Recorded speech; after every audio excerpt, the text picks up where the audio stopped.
right, Andy, how about this one? I am an executive director of a $1 million agency based in Southern Nevada. We employ a few part-time staff and 11 full-time staff. I was told by a friend that I need to be careful once I reach 15 employees because it triggers new federal regulations, thresholds, and HR rules. Can you please clarify this for me? Yeah, this is one we're definitely going to want to bring in an expert on. So I can start off, but then we're going to want to definitely pitch it to somebody else who knows more than we do.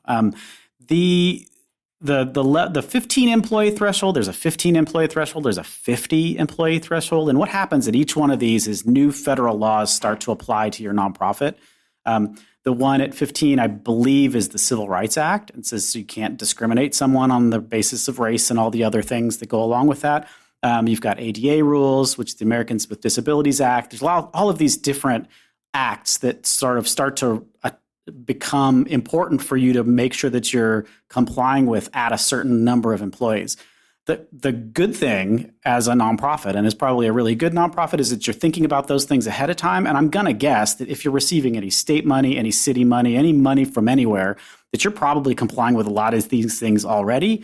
You may not have a written policy in place, but you're doing it. You're not discriminating. I would hope based not. on race, right? I would hope that there's a one-person staff that you're not discriminating, right? So the difference is that you should, for example, you shouldn't be doing any of these things, right? But at a certain number of employees, the EEOC can get involved and you can get in big trouble if you're not complying with them. So you just need to be aware of them. But it's a perfect example of let's bring in somebody who knows all of the detail on this and they can tell us specifically, where to go for more information and that kind of stuff. That sounds great, because I'm also guessing the person who wrote us this question is probably saying, geez, should I try to keep my staff threshold under 15? Is this going to be so much work that this is going to create headaches for me? And it doesn't sound like it based on what you're saying. I mean, unless you're a horrible nonprofit and you do terrible things and you're afraid you're going to get in trouble after you get past a certain threshold because you're evil. But I don't think that's the case. Yeah, I would hope not. So, well, we'll see what the expert says.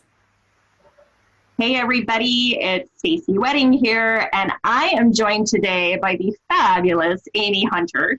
Amy is the managing partner of the Simmons Group and someone that I just consider an HR and organizational development guru. So welcome, Amy.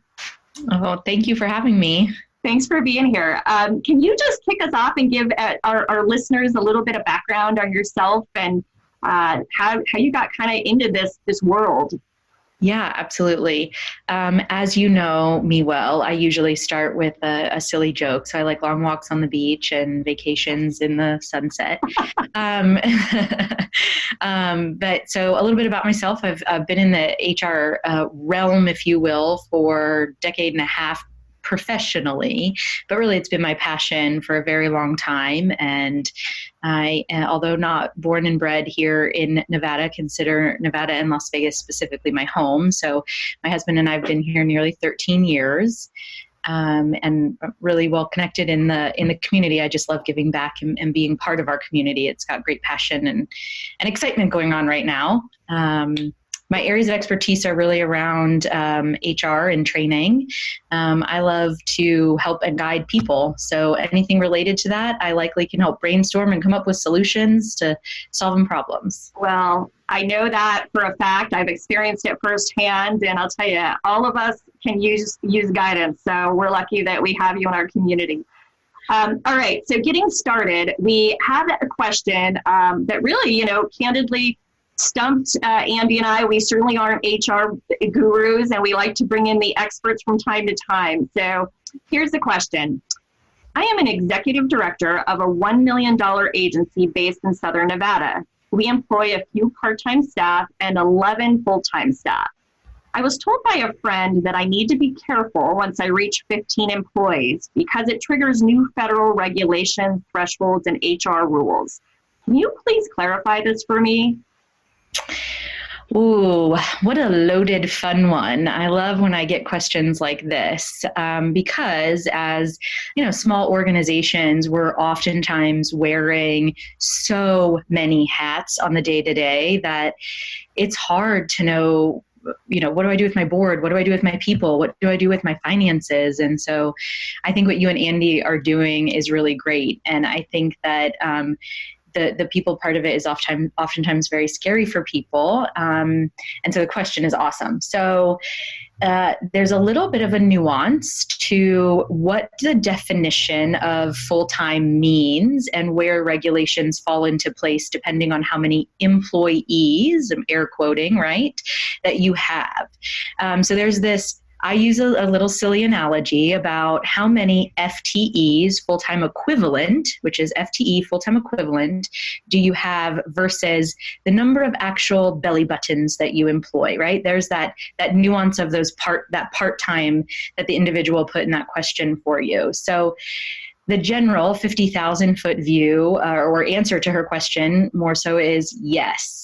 15 is a threshold, both for Nevada regulations and federal regulations. And there are several various thresholds. So as a solopreneur or a single individual entity, you have about a dozen to a dozen and a half different regulations, both federal and state, that you have to oblige. And then once you do get to that 15, whether belly button or FTE, there are another half dozen or so regulations that come into play that you now have to oblige. The next threshold then quickly approaches, which is at 20. And then the big one where nearly everything comes into play and then you don't really have many more added on after is 50. Wow. Okay. Well, obviously, so then based on what you're saying, so when you talk about 15 sort of triggers this threshold, but you said that can either be 15, I love the phrase belly buttons, but so that can be a mix of part-time and full-time from what you just said, correct? Yes, that's exactly right. So let's say I've got 20 employees, but I've got 8 of them that work part-time. If the 8 of them equal any sort of, 8 of them will equal at least one additional full body from a mathematical equation for how much time they're working in a week, then some regulations will come into play. So if you and I, Stacy, are working part-time for an organization and our time together equals one whole 40-hour-a-week employee, then we are one additional FTE, increasing our numbers. Wow, this stuff is complex, isn't it? It sure is, but it keeps me on my toes. I was like, just, not having a math brain, just right there where we went down there, just put me, made me start to like break out in hives, Amy. I get a little verklempt every time I have to do math too. All right. Well, so for the person who wrote this question, and I'm sure for any of our listeners who, are in the business of hiring or growing their organizations, do you have any advice, any general guidance? Because there are so many rules and regulations out there, and because nonprofits notoriously and nonprofit leaders wear so many hats, like we talked about. Do you have any just general advice about how do people keep abreast of this stuff? Yeah, absolutely. So a couple of different ways. One being reach out to someone like myself. I'm always happy to answer the quick question. I'm on social media. You can catch me at my email. I'm happy to give you my phone number. You can text me. But reach out to someone that may have a little bit more knowledge or depth or have learned through that. You can also use the DOL website. So it's just dol.gov, G-O-V, and put in the search bar anything that you might have questions about. I know for our clients, we do a resource guide. So when we have small to medium-sized companies that are below that 50 threshold, we give them a resource guide that says, here are the laws, and it gets updated every year because our government officials change legislation all the time. And so we update that every year that says, here are the laws from 1 to 15, here are the laws from 15 to 20, and gives you the differentiation between, is it a belly button count or is it an FTE count? And so there's a lot of stuff out there on the internet that can be of a resource. And one of my biggest pieces of advice is, and this is more of like a general piece of advice for nonprofits than just people in general, or businesses in general, which is treat your nonprofit team and that relationship, employee-employer relationship, as a business. When it comes down to it, the nuts and bolts of it are that you still have a lot of the same obligations and regulations as an employer that people that are working for a profit have. And that can sometimes feel, when an employee leaves and it's not on good terms, that can sometimes feel really hurtful, because so many, in my experience, all of the nonprofits I work with, the individuals working for the company or the executive directors or senior leadership put their heart and soul into the business. And when an employee leaves on not great terms, it becomes very personal. And if you keep some of those policies and procedures more mindset of this is a business, that kind of helps you put a perspective on what's the right thing to do for the organization. I think that's really sage advice. And I know from my own experience, it feels like HR matters are some of the biggest matters that get nonprofits and probably, I'm guessing, for-profits into trouble, right? Yeah, exactly. Which is why they need professionals and experts like you, like your firm, or like some of these other resources you mentioned out there, which is so helpful. So, well, Amy, this has been, I've learned a lot, and I hope the person who asked the question, our listeners, have learned a thing or two as well. We will make sure to connect to your contact information in the show notes in case there's ever someone who has a quick question. And watch out, people might take you up on that. Bring it on. All right. Thank you so much. You're welcome. Nonprofit governance. Nonprofit answers. Nonprofit board. Nonprofit management. Nonprofit marketing. Nonprofit resources. The Alliance for Nevada Nonprofits presents Nonprofit Everything, the podcast about everything nonprofit, with your host, Andy Shurick and Stacy Wedding. Well, this is completely brand new, and we haven't done this before. This extra special episode of Nonprofit Everything. Here's one where Stacy and we have two questions this week, and both of them we've pitched out to experts because it turns out that Stacy and I don't actually know a whole lot. So please enjoy this special episode of Nonprofit Everything. We've got two fantastic experts, and as always, Nonprofit Everything is a production of the Alliance for Nevada Nonprofits and only works when you send us your questions. So please send us questions. Go to the Nonprofit Everything webpage, go to the ANN webpage, tweet us, send it to Facebook, do whatever you can to get information to us and ask us new questions. We love it. And we hope you enjoy this special 100% expert version of Nonprofit Everything. Today's episode is sponsored by Brenda J. Stout CPA, a full-service accounting firm specializing in nonprofit tax compliance and IRS problem resolution. Find out more at brendastoutcpa.com or check the Nonprofit Everything show notes for contact information. Thank you, Brenda J. Stout CPA. Thank you, Brenda.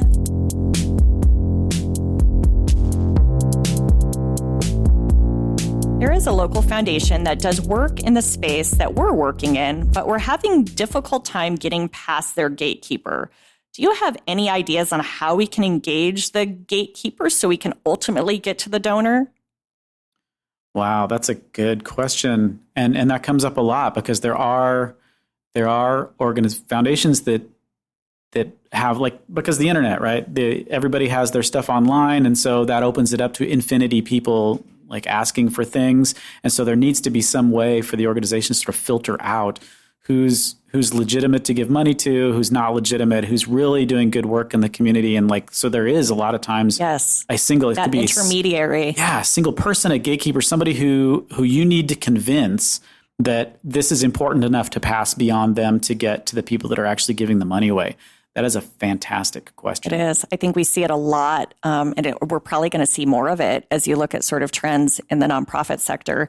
I mean, I can speak just from my experience. I serve as a trustee of a charitable trust, and I also used to work at our local community foundation, one of our local community foundations, and so some people might have looked at me in that role. I never viewed myself as a gatekeeper, but they may have looked at me in that role. And for me, it was very much about needing to see if you aligned, you would have to make the case to me of why this makes sense for me to take it to that donor, right? Like, why are you, do you even have you done your homework enough? And in most of the cases, I at least was involved in things that we communicated. Here's what our priorities, our funding priorities are, right? Here's what we're looking to accomplish.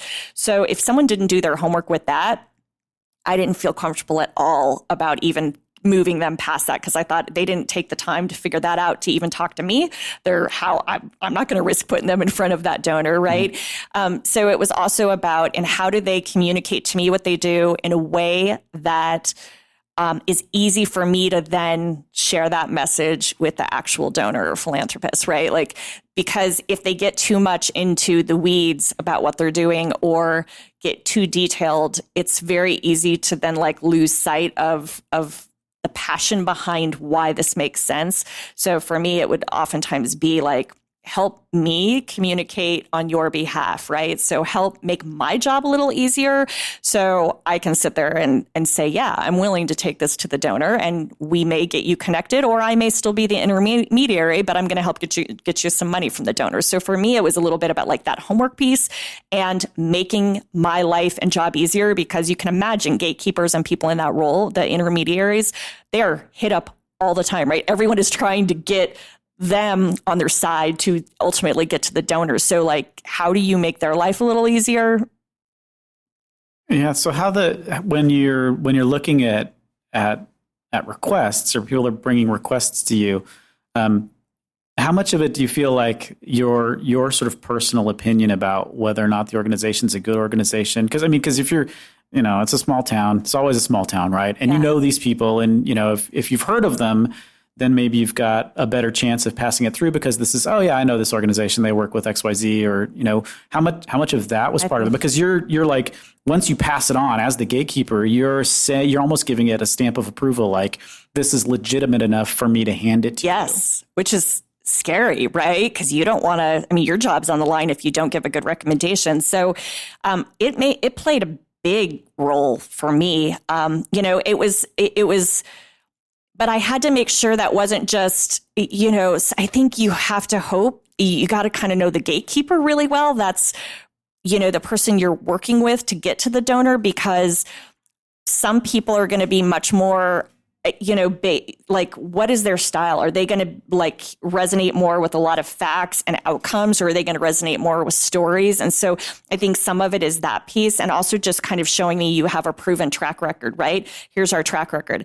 I felt like when I used to get requests and they were from somebody who was neutral, someone I'd never heard of, they came forward. It was a neutral slate, right? They got to create that with me, that relationship from the very beginning, and help sell it to me. It was the ones that I already knew some of their background, or if they had baggage, that probably had a harder time, because it was okay, yikes, they've had a lot of turnover in their executive director role or whatever it is. So I think you've got to be super aware, self-aware as an organization, of where you stand in the community's eyes. And no, not everybody loves you. And so if there's a lot of rumors or news stories about your organization that aren't positive, you probably aren't going to even stand a chance. So you might need to rebuild that before you even come forward. Wow. This is a fascinating topic. I want to throw this to an expert. I think we should find somebody that knows a lot about this kind of stuff. I think this would be great. Yeah. Hi, everybody. It's Stacy Wedding here, and I'm so glad to have you joining us. And we have a really special guest today. Of course, all of our guests are special, but I'm really excited because I have never had the chance to meet Karen, except when she was kind enough to agree to do this. And so let me tell you a little bit about Karen, and then she can tell us more. So we have Karen Senger with us today, and Karen is the Chief Philanthropy Officer for the Community Foundation of Western Nevada.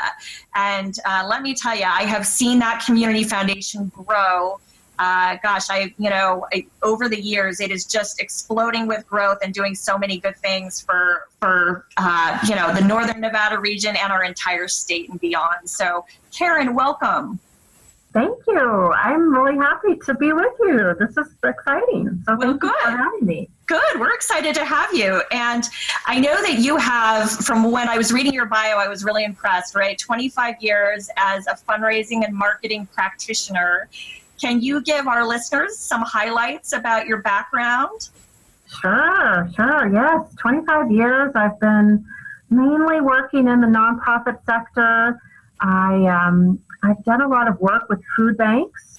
I've worked for 3 different food banks in my career, doing marketing and fundraising for those organizations. I have a little bit of higher education fundraising and marketing experience. Worked for Oklahoma State University for a few years, actually with their College of Medicine.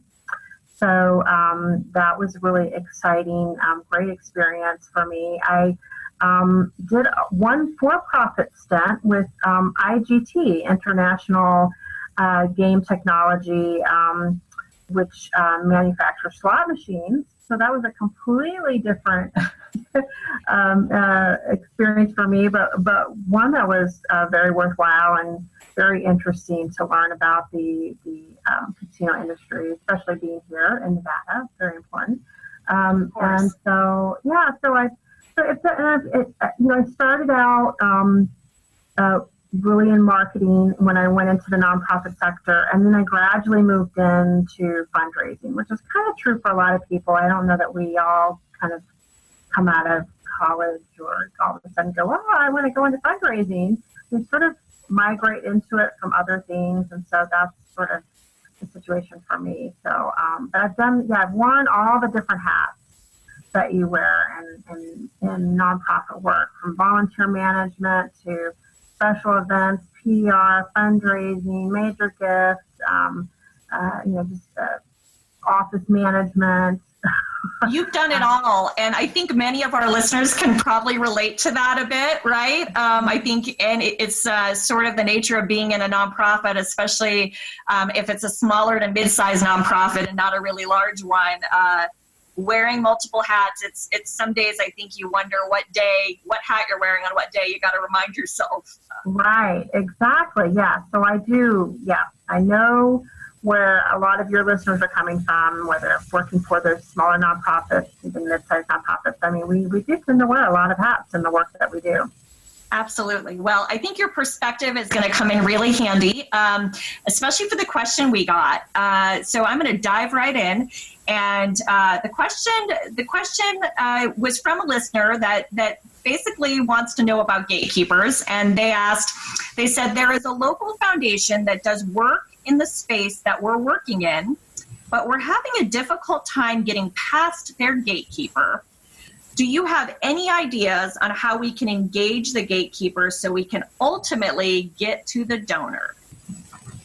So Karen, tell us, do you have, I'm sure in your experience, for-profit and nonprofit and working at a community foundation, you probably know a little thing or two about this. Yes.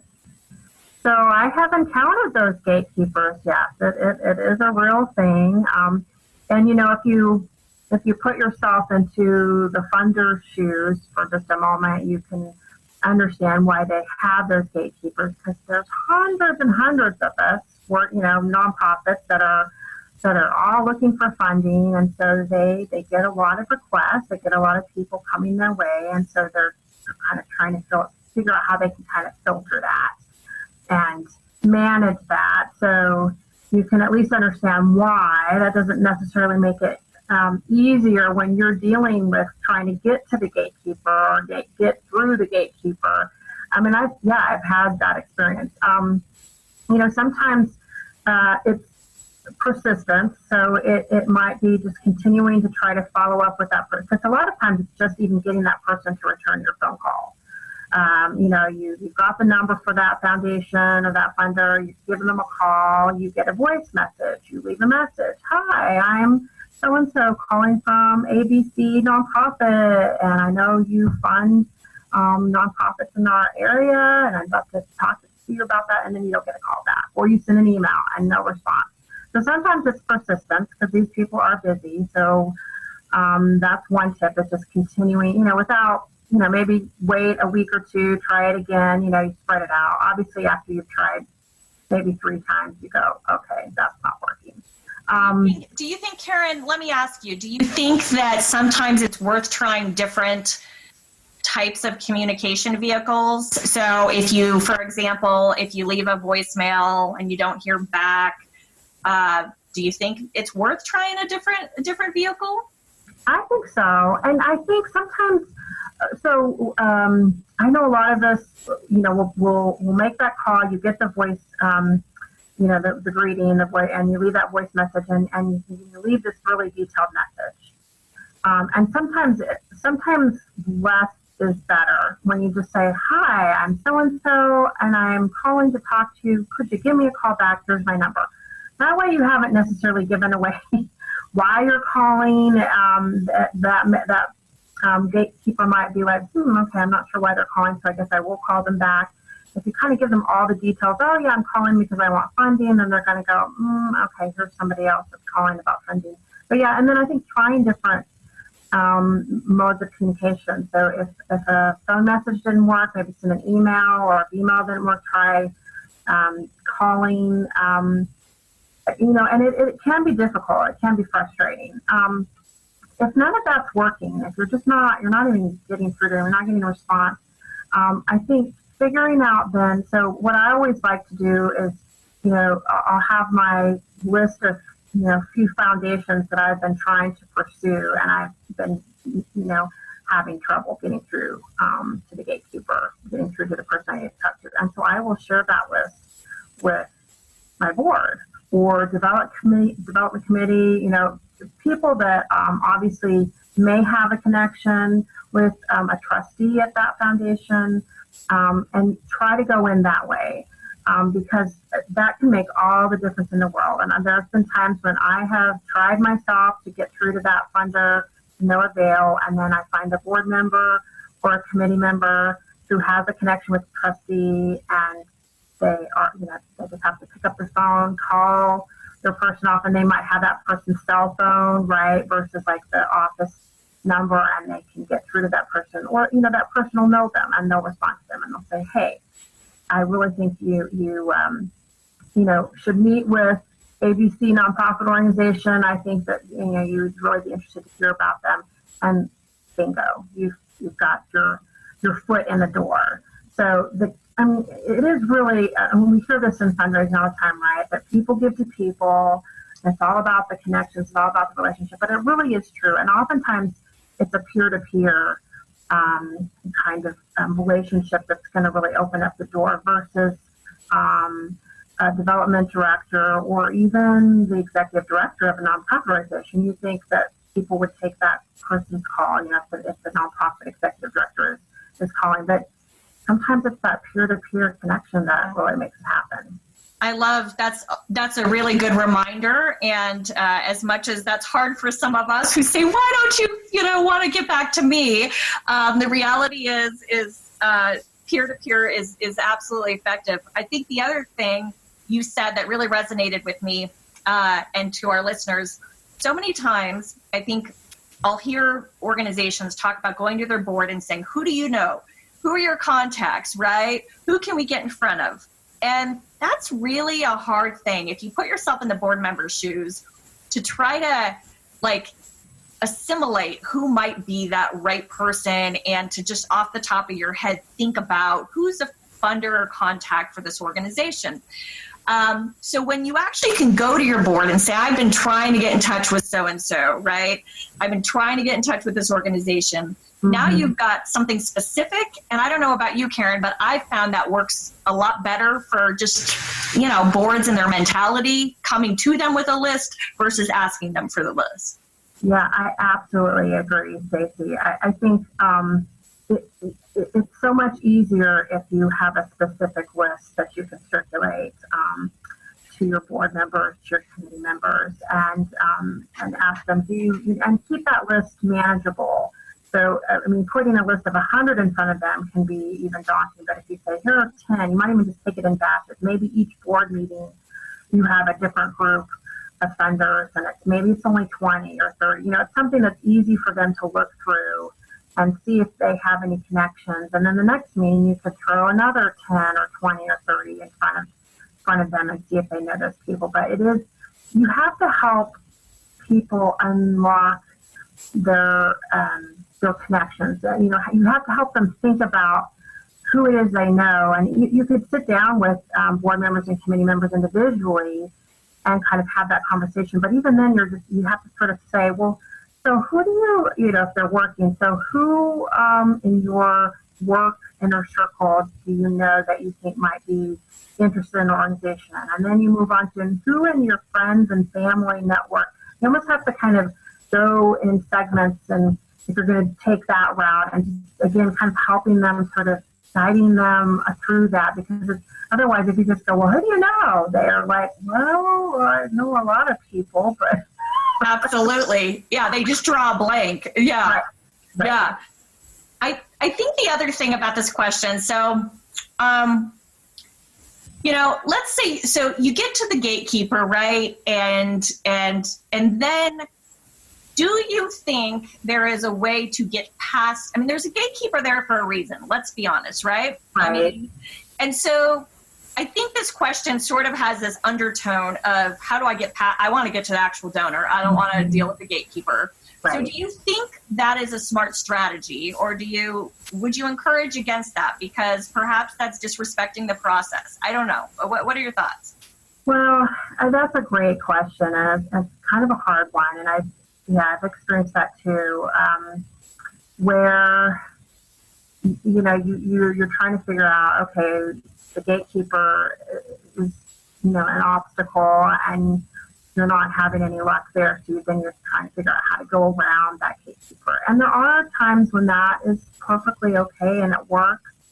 And again, it's maybe your board member knows a trustee and makes the connection, and that's perfectly fine. And then the trustee says to the gatekeeper, yeah, you know, we're going to entertain a proposal from that nonprofit, you know, and the process starts. And there's other times when that gatekeeper can get kind of offended. I actually, you know, I had that experience happen with, it was a bank, and the bank is national. This was with a previous nonprofit I was working with, and we were getting funding from that bank in the state of Nevada, and our programming was also in California. So we thought, well, surely they'll give us funding, you know, in California, right? I mean, Nevada's giving it to us, so why not California? But, you know, we kept trying. We even used the contacts over here with the Nevada branches to get to the California branch. Gatekeeper was like, nope, sorry. We use board members. We finally did I actually had talked to that gatekeeper initially. And she said, you know, yeah, we fund STEM education, but, you know, we've got plenty of nonprofit organizations that are doing STEM education. So she just wasn't, you know, she wasn't interested in adding one more. And then finally we got a board member to connect with one of their sort of C-suite executives, and got to her. And I think she was offended. I think she was kind of like, you know, I said the first time around, and I'm going to say it again, I'm not interested. So there are, unfortunately, it doesn't always work out. And I think you have to take each situation, you know, each funder separately, individually, and try to understand what the politics are there from people who may know. If other nonprofits have gotten funding, what was that process like? It's always good to ask around, and then you can get a sense of it. Is it okay to go around the gatekeeper, or it's not okay? Yeah, that's a tough one. Yeah. I think you brought up a good point, though, right? It's sometimes people are wanting to get to the end game, and at the end of the day, the end game is the gatekeeper, and it's by design. And so there can be some, you know, offended or why you didn't follow the process. So I love your advice about seeing if you can talk to others who've been through that process to get a sense from them. It Mm-hmm. also feels sort of instinctually like if you have that back to peer-to-peer, someone who is higher level to connect with, you know, the actual donor, great, because that probably might save you a lot of time. Everybody, the gatekeeper time too, right? So, right. And it is challenging. I know it's frustrating because, you know, the funders, you know, sometimes they think they know everything that's going on in the community. Sometimes they really do. Sometimes maybe not. I think they do tend to get sort of their kind of their group of nonprofits that they are comfortable with, that they know. and that they fund and they sort of fund again and again, which is, again, understandable. I think figuring out how you can educate them is key. And another example of that is that we've been trying to break in with a foundation. Again, this is a previous nonprofit I was with. Not having any luck getting through to the gatekeeper, went ahead and sent grant proposals. They were getting turned down. It was finally one of our volunteers who was the nephew of one of the trustees Oh, at wow. the gatekeeper foundation, who said, "Hey, I've been volunteering for this organization. They're great. Their programming is great." And he told his aunt, and she's like, "Oh, okay. Well, I thought they were only doing this." She had a misconception about it. So the fact that her nephew was a volunteer and was able to let her know what we were doing and that she should, really be talking to us opened that door. But it's always about just finding the right person that can connect and can deliver that story to that funder and help, crack that door open. Absolutely. That makes such a difference, doesn't it? Well, that is all great advice. And let me ask you one sort of final question. I say that, but I'm so filled with questions, so don't quote me on that, right? I may end up asking you a couple, but I'm curious because you work at a community foundation, a great one. I think there is sometimes a perception by nonprofits that there are gatekeepers within community foundations. Can you maybe just speak to that? So I think there can be gatekeepers in community foundations for sure. It's one of the reasons I actually love our community foundation and why I came here was because I was really impressed with how open we are and really, excited to meet with really anybody that wants to know more about the community foundation, whether that's a nonprofit that wants to know how they might connect and get funding to the community foundation, or a donor that wants to come and set up their charitable giving. But I have actually experienced, I've connected or tried to connect with other community foundations that will go unnamed, but it was really tough to get through and get that meeting. I think, again, it's about finding the right person. So in a few cases, I, went to board members and said, "Hey, I'm trying to connect with this community foundation. Do you have some connections there?" And that was how we opened up the door there. So it can kind of be the same situation as working with, say, a private foundation. But there can be gatekeepers. I think I would hope, community foundations are all about really impacting the community and bringing a lot of people together to do that. So hopefully community foundation is sort of open arms and embracing people coming their way. But I think it goes back to kind of the same advice that you might have to find the right connector, the right person that knows someone on the board of the community foundation, or maybe someone that's involved with a committee, and kind of work it that way in order to try to get that meeting. But I would hope that community foundations are want to meet with nonprofits to know what they're doing, so they know that when they're talking to donors, that's part of that education and helping donors understand what's going on in the community. I love that. I'm dating myself, but many years ago, I had the honor of working at a community foundation for 6.5 years. And there was nothing better. Our donors loved being connected. I mean, that was part of why they actually set up donor advised funds with us, right? They loved being connected to what was going on in the community. They loved us sort of maybe doing some initial vetting for them to find the right fit, but to then make that connection. So as with anything, it's probably, this doesn't provide a black and white answer, but it depends, right? I think it depends. It does. And I mean, that's right.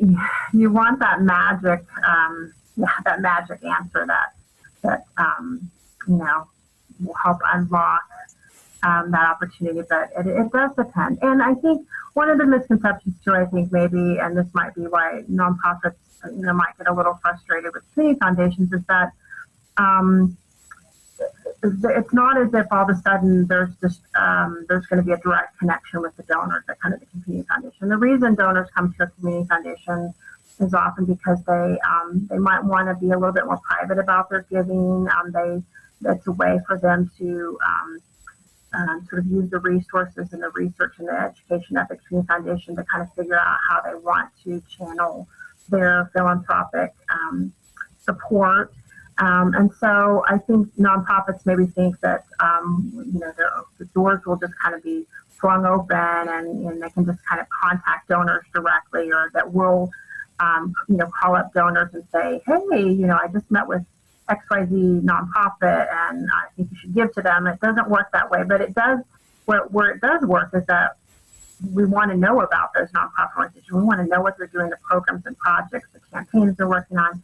And then we can share that in sort of different educational environments and opportunities, share and communicate that out to the donors as a whole, or when donors are asking us, hey, do you know what nonprofits are giving to the environmental sector? What nonprofits are helping homeless youth? Yeah. And then we can say, oh, well, yeah, we know about all of these, programs and projects and opportunities that are going on.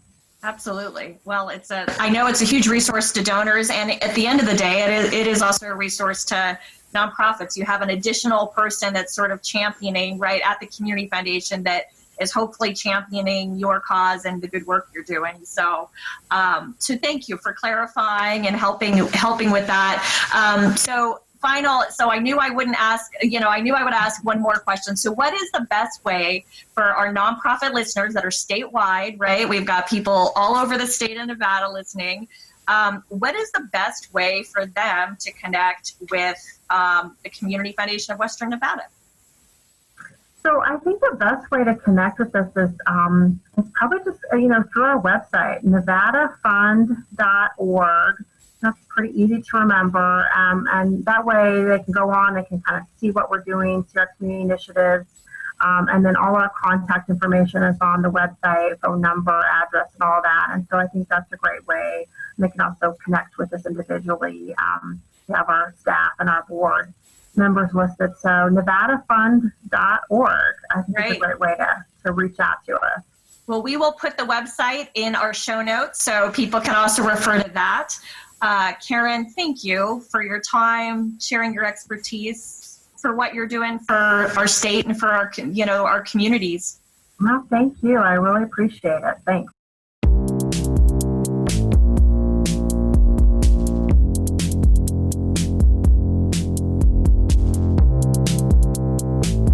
All right, that's it. You did it. You got to the end of another episode of Nonprofit Everything. Just to remind you, Nonprofit Everything is a production of the Alliance for Nevada Nonprofits. So go check out alliancefornevadanonprofits.com. Website is relatively new. There's a bunch of cool stuff on there, so go check it out. If you're not a member, please be a member. There are a bunch of ways that you can support this podcast. You can send us a question. You can share it with someone. One of the cool things that we're starting to do now is if you go to the Facebook page, there will be individual questions occasionally posted, so that makes it easier to forward to somebody. So you're not saying, hey, I'd like you to spend an hour, or not an hour, but a half an hour with Andy and Stacy. So now you can spend like 3 minutes because we're much more bearable in short amounts, right? Bite-sized chunks. Exactly. But thanks for listening, and we will see you in a couple of weeks.